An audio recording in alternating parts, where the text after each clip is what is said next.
might be seeing. Sometimes life gives you a choice. Accept the lot that is given to you or stand up for who you are and what you believe. Calvin chose the latter. On the edge of death, bleeding out on the side of a dirt road, he received a vision. A terrifying vision of Earth, sundered, and Joao, the love of his life, turning into ash and vortexes of a plane of inferno.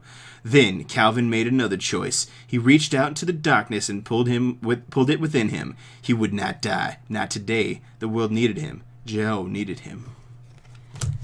And that's why he has no stats. Yeah, so because he's too dark. It's too dark to write any stats in here. Welcome to the Forgotten Age, or the Two Lonely Investigators. That's what we are. This is Tyler, and I'm Kyle, and we're here to talk about the Forgotten Age, the Survivor cards today. So we've been doing these for all of the factions that are in Forgotten Age and in Arkham in general. And so if you want to check out the other videos, just keep an eye out for those. There's one for every faction. But today and right now, we're talking about the Survivor faction, more specifically Calvin Wright, the Haunted, the 0 stat. He's got 0 stats. He's terrible. Yeah, so stop watching this video right now. He fails all of the rules that Tyler wants in an investigator, which is have stats and have more than 7 health and sanity. So have the ability to pass a test. Yeah. So but that's the thing. That's like not all the it's just basically what you draw. You get it if what you draw is good. And if you fail the test, you take a bunch of damage and you're good for next time, right? Yeah. Kyle had a revelation right before we did this. And his we'll talk about it. His mind is blown. Yes, it was. So let's read this guy. Basically, Calvin gets +1 willpower and +1 books for every horror on him, on you, and on me personally in my pocket. And each one, he gets +1 fist and +1 agility for each damage on him. And his effect is his Elder Sign effect is that oh my god, it's +0. +0, and you may either heal 1 damage or horror, or take 1 direct damage or horror. So. You want to take some damage with Calvin, because if you don't, you're going to run into some trouble where you can't do anything.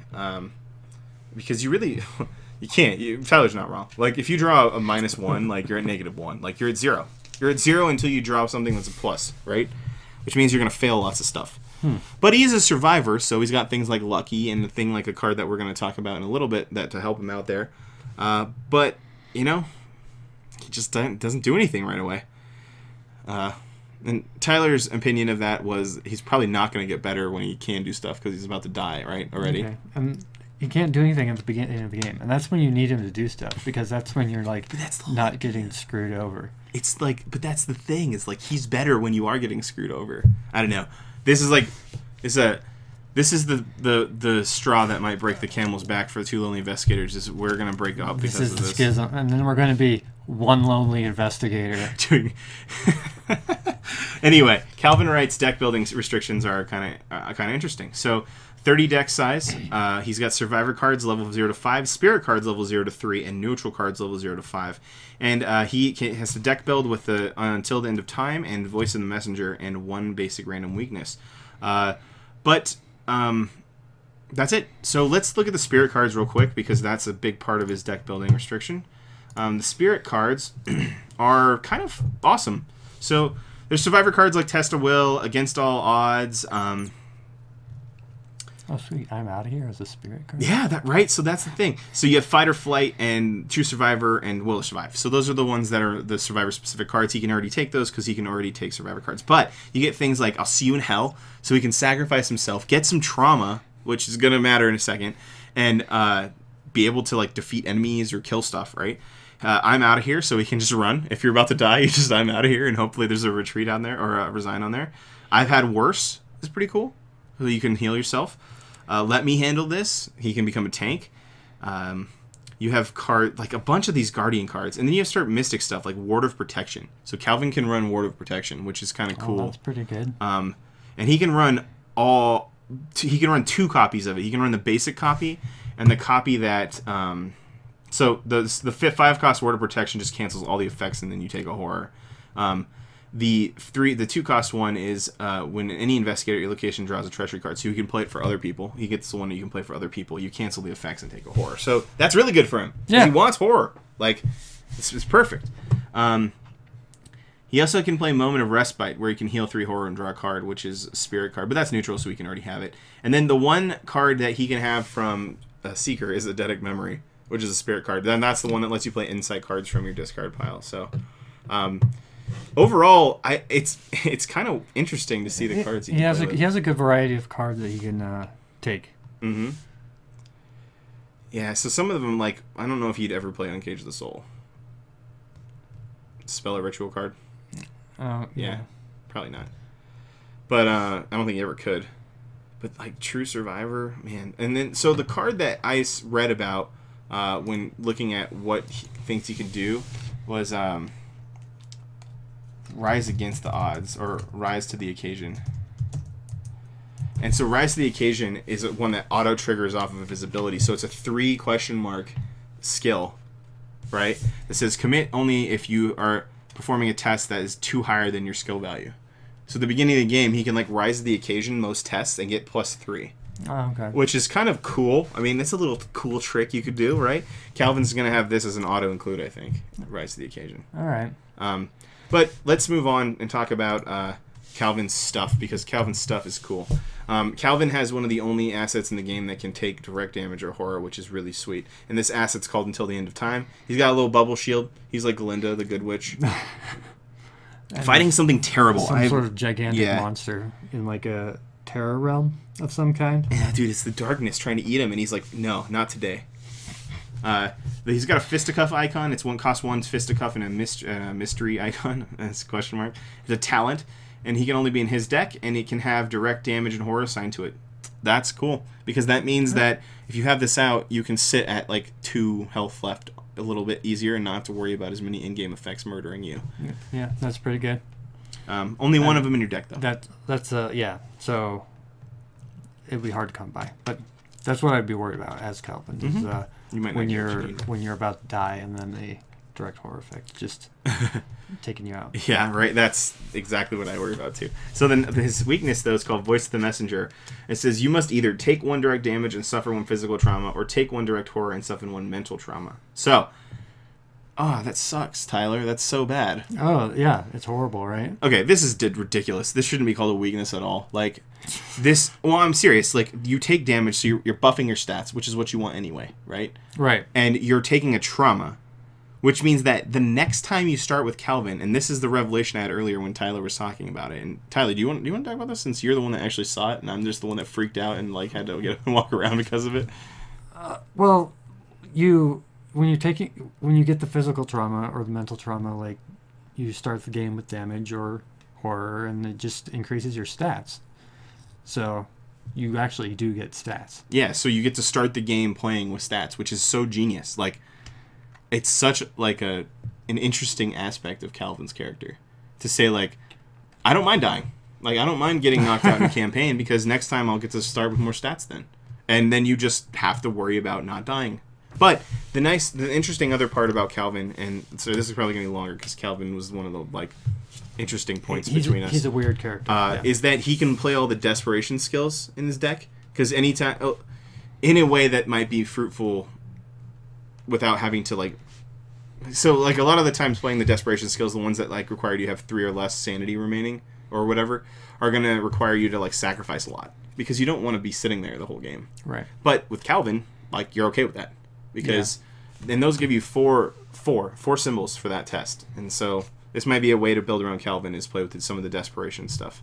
But the first thing we get outside of Calvin is oh god, I put him in the wrong order. Oh man, that's super wrong. Is Yatoi. The 3 cost 1 experience asset is a willpower icon. The Lost Son of Erazi, or Ezekiel. He's an ally and a Wayfarer. Once again, we have a lot of Wayfarer allies in the set. As a quick action, you can exhaust Yatoli during this test. So during a test, you get a bonus to each skill equal to the number of matching skill icons on the top of your on the top card of your discard pile, not counting question mark icon. So, shit. What does that mean? Whatever cards on the top of your discard pile becomes an additional to your test whenever you exhaust him for a test. So that's kind of cool. I mean, if you play that the right way, maybe with like Wendy or something, you can get a lot of bonus there, because she can control a lot better. Like she can play the top card if she has her item out, so maybe you can control that a little better. Yeah, but I was thinking like any of the neutral skill cards, like Guts or Courage keep or those on top. like that. Yeah, that could be cool. And as a quick action, also without even having to exhaust him, you can discard the top card of your deck once a turn.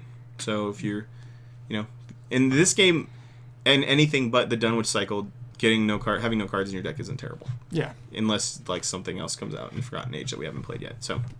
Yeah, and at the very least, he's 2 damage to horror, and he can feed the skull. So I like the very passive nature of this ally because nothing has to happen with Yatol.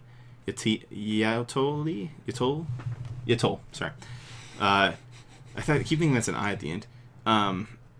Nothing. He doesn't require you to spend any actions to use his abilities. Like it's all just bonuses on top of him being there to take damage. Yeah, true. Yeah, it's all quick actions and stuff. So that's kind of cool. And it's sweet ass warrior dude who's got a snake behind him. And he doesn't even care. He doesn't care. He's lived in this jungle. Yeah. Next one we got. Gosh, these are. I'm really dumb luck. Disappointed. So Tyler thought that this card was cool, and I thought this card was cool too. So. 2-cost event with 2 feet icons on it. It's a fortune event, so Rex can't ever have it if he wanted it. Because Rex is very unfortunate soul. Fast. Play after you fail a skill test by 2 or more, or 2 or less during an evasion attempt on a non-elite enemy. So there's a little bit of caveat there. It's got to be an evasion attempt against a non-elite enemy. But you just place that enemy on top of the encounter deck. Yeah. This one, it's crazy. It's pretty sweet. Like, think about... think about that. You don't have to deal with it the rest of the turn if you fail a test. Yeah. It's like it's so good. Just send some super hard enemy back to the Put that in Calvin. Yeah. And you're always gonna get it. So if you fail it by 2 or more, you don't get it, but I mean I thought it's pretty cool. Fortune favors the oblivious is the flavor text of this card. Yeah, I'm a fan. I think this is sweet. With no experience at all, it's kind of good to start with, and maybe you pull it out later as it becomes less relevant. But yeah, man, failing is something I'm good at, and evading is something we're bad at. Dun, dun, dun. So I thought it was a pretty cool card. I think it's sweet. Like it's putting the card on top of the thing means you know it's coming, which is always good. Yeah, to be able to prepare. And there's like a few cards that let you direct where like monsters are going. Mm-hmm. Or you could do this and someone could play a disc. Yeah. And they could just like pop it out when the disc comes back out. When it comes back out. Like you handle this one for the rogues in this set. You can just direct it to like someone who can like. Or you could use a card like Scrying to like put it at the bottom or something. Yeah. Where you could like push it back and put it at the bottom. There's some pretty cool stuff to combo with Dumb Luck. All right, next one, Improvised Weapon. This is a 1-cost event. It's a tactic and it's improvised, so that means that what is his name from the last set? The fighter. I know who you're talking about. Fighter guy. Yeah, I can't remember his name. I know. We're not good. Garth Marenghi. No, that's not it. I'm just gonna look. I can't live this way. I have to look. I can't live like this. Oh, I can't live like this. All right. Mark Harrigan can have this card in his deck, which is kind of cool. When you play Improvised Weapon from your discard pile, or you can play it from your discard pile, and if you do, you shuffle it into your deck after resolving its effects. You get to do a fight action, and an attacked enemy gets -1 fight for this attack. If you played the Improvised Weapon from your discard pile, the attack does +1 damage. So it's kind of cool. It makes your basic fight ability better. Yeah. By making their fight ability worse. There's like no downside to this card. Like it's not like it costs 1. Yeah, it costs 1. It's not like super powerful, but like there's no downside. Think about the theme here. So you have this stick, right? You have a torch. You use it, and the enemy gets 1 fight. You do some damage, and then it goes to the discard pile. And what I'm thinking is that the torch broke, and so what happens next is you get the -1 still, but then you're like stabbing it, so it gets like hard. It's like more damage because you're using the improvised weapon, and it's pointy and sharp or broken now instead of just being a regular like blunt weapon. Yeah, it's kind of what I'm thinking, but I think it's solid, man. This is an awesome card for Mark. This is an awesome card for anybody who doesn't have a high fight skill. It seems good. It seems really good. Yeah, I think it's interesting by lowering their fight instead of just like increasing yours. It makes it It's a new dynamic. I mean, and so Fighting. that has limitations, I guess, inherently. Like if their fight's already won, But nothing has or like, if their fight's 0 for some reason. nothing has like one Nothing fight or- inherently has 0 fight or 1 fight. But if they were, it wouldn't work that. It wouldn't give you a bonus. But I don't think there's anything at all that like I don't know. that takes away fight from monsters. I don't either. Put in the comments if you can think of anything. But this card has almost no downside because you're paying 1 to get an effect on a basic attack. And that effect is something we can't think of anything that would be bad against right now. And since it comes out of your discard pile, you basically have it Forever. Yeah. And the other thing about this, I'm thinking about how that deals with the Whippoorwill. Because that makes a Whippoorwill like 1 or 2 or 0. Is it Whippoorwill's 2? Getting a fight down to 1 is really good. Yeah. So, either way, our last card here is going to be called Last Chance. You're saying that right. We didn't manufacture all of those question mark icons on the left hand side, but this is a skill card. Survivors like skills. It's a gambit. It's got 5 question marks on the left hand side. It says commit to a skill test with no other cards committed to it. Other cards may not be committed to the skill test. It loses a question mark for each card in your hand. So use it as your last chance. Yeah, that's pretty interesting. I mean, it seems cool. It's very thematic, but I don't know that I would run it that often. Like, Oh, yeah. Isn't Dark Horse, don't you want to play that with no cards in your hand? no, Dark Horse just wants you to have no money. Oh, okay. But, I mean, maybe that's what I'm thinking is, like, I'm not thinking outside the box enough. I don't know any investigator that cares about you having no cards in your hand yet. But this is cool on a purely thematic level to me because it's you can do nothing else. You lose as efficacy if it's actually not your last chance. Like, getting +5 on a test is very impressive. Yeah. I mean, think about that. You're testing at 10 for some people. Yeah. And that's really high. So, yeah, it's your last chance. You got 1 bullet left. 1 chance to save the world. This is the effective, which is just what you did in that Mansions of Madness game with Joe Diamond. So we played Mansions of Madness, and he's playing Joe Diamond, and he had to, I had him like dead to rights, and he used this like ability you can use once a game where you like roll on your luck stat, and if you roll well enough, you defeat any one monster that's like on the board or something like that, or that you're encountering. And he did it, and he killed a Shoggoth and like walked out and won. Yeah. No. That was his last chance, and he did it. And so, I mean, maybe this card's better than I think. It's a Joe Diamond in the rough. It's Joe Diamond's card. But it's got really cool art. That's really sweet. Roll to defeat Haster. Well, that's all the road cards we have or the survivor cards we have for today. Sorry. Let us know what you think about Calvin Wright. He's really interesting. So. Yeah, and if you can think of a good deck with Calvin, let us know. Yeah. Because I cannot think of a good Are deck. you Team Tyler or Team Kyle? Definitely let us know. Team Calvin? Team right or Team wrong? No. There's Well, it's because I'm for him, so like I have to be Team right. But I'm okay. I'm not agreeing with you. Okay. You just understand. I'm ironically Okay. just being like, okay, whatever. Whatever. All right. Well, see you next time. Like, comment, subscribe. Let us know what you think about the Survivor cards in the comments, and let us know if you like the format for this video for Deluxe Expansion. So, bye.